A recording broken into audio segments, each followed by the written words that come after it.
Shout out po. Kumain ako kagabi alas 9:30 na. Kasi ang ganda ng Mike Chris kagabi.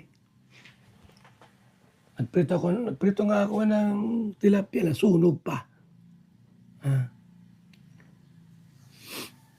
Yung biyerang Mike Chris yan. Sana may Franjoy na. Franjoy! Hello kay PC. Good morning. Desperado.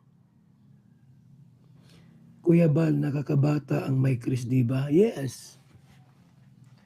Si Mikoy nga, 32 na, bumabata. Pagkasama si Krista. Ganoon talaga.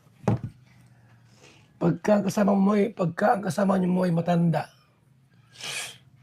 tatanda ka din. Pag bata ang kasama